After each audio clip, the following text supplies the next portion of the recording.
Hey, welcome back, guys. Okay, so here what we're looking at is we want to add some keyboard events. Yes, we want it to listen for some keyboard input. So for example, if I double click here, I want to be able to press enter, and then this should stop editing and update the content, right?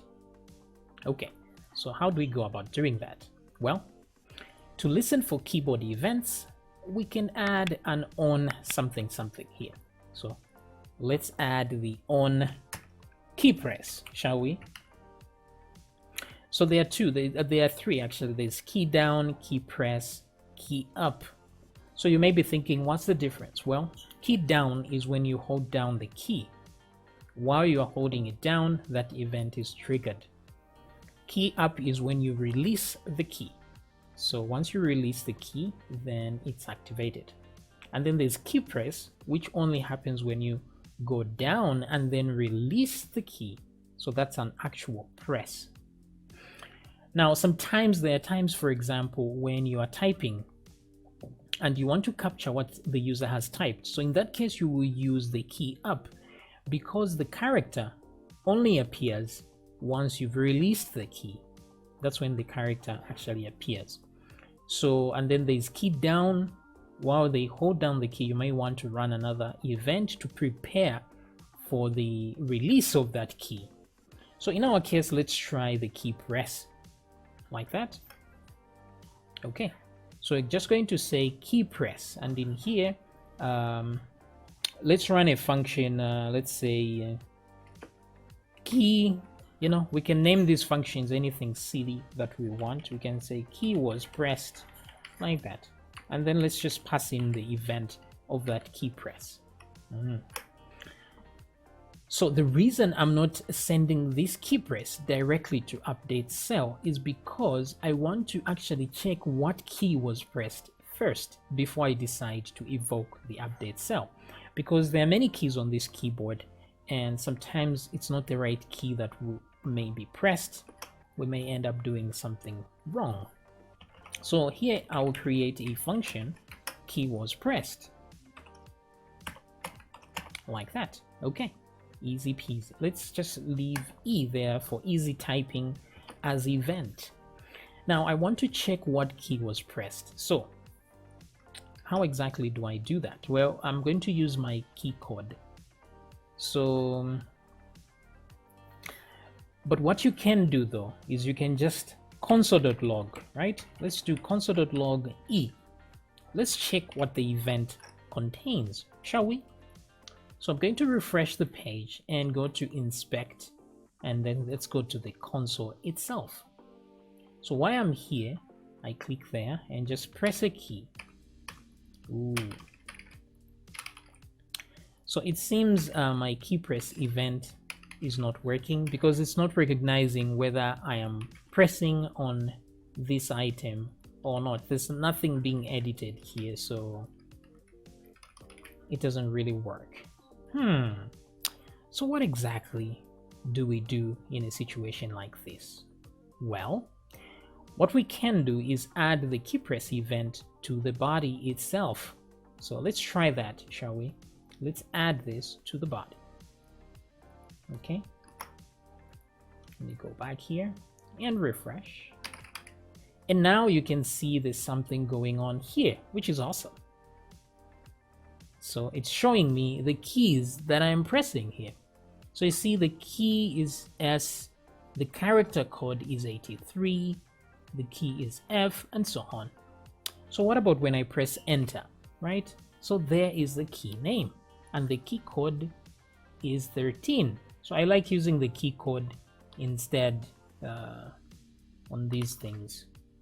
Oh, why is it giving me key code 0 though? That's weird. Let me come back here for a second.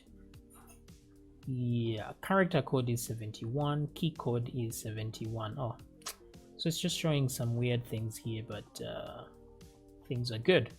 So usually I use the key code, but I think for more human readable stuff, we can just go with key itself. Okay, so where is key? Key is right there. Character code. Okay, That is okay. Let's remove what is in the console. Now, the way we are doing things here, this is not really very nice to add here. So what I will do is I'm going to remove that because I want to keep it clean to HTML. We're going to do the same to all these event listeners eventually. But let's start with this first one because it's already here. All I want to do is add an event listener before I even run any of these, before I activate any of these functions. So I'm going to put some comments here and say add event listeners. So this is where we're going to be adding our event listeners from. So here I'm just going to say window. I'll just add the event listeners to the window itself. Or I can say window.body if I want to add to the body. So window.body.add event listener. And what am I listening for? I'm listening for a key press. Okay, so I'm listening for a key press, and once a key is pressed, that's the function I want to run. So here I don't use the on, I just do that. And don't put these brackets here when referencing, because you are simply telling it what function to run.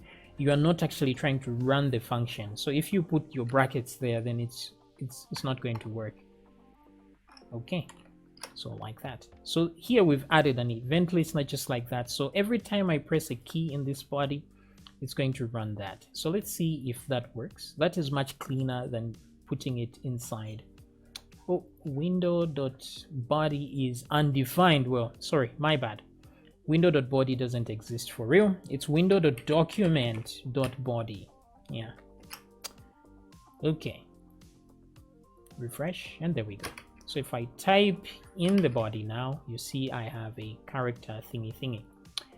Now, it's not necessary to go window.document.body. I could have put this on the window directly. It would have just been window.add event listener. I would still get the same result, but I want to limit the event listening to the body itself, so that's why I'm doing this. Okay, so once we get here, I just want to look for a particular key, right? So that I can update that in here.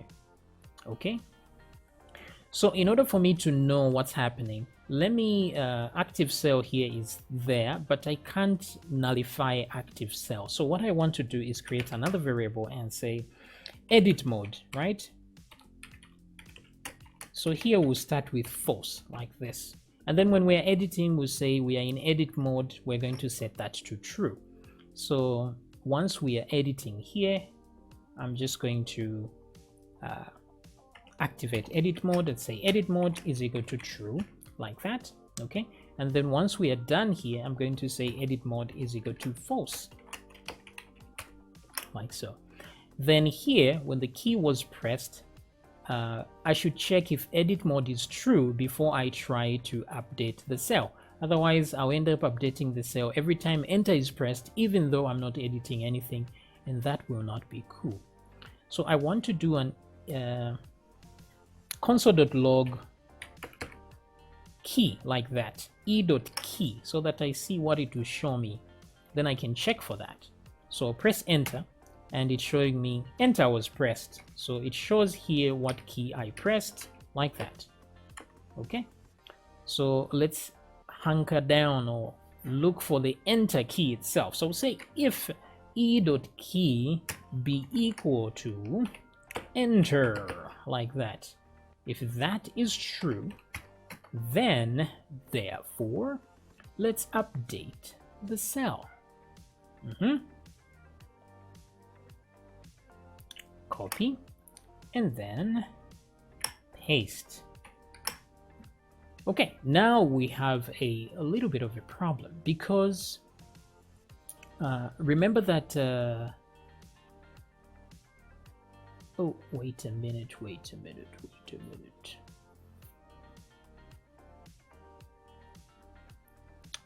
Okay, so here the E is going to represent something else. So E may represent E.target will be the body in this case, because this key press is coming from the body, because that's what is triggering this whole thing, right?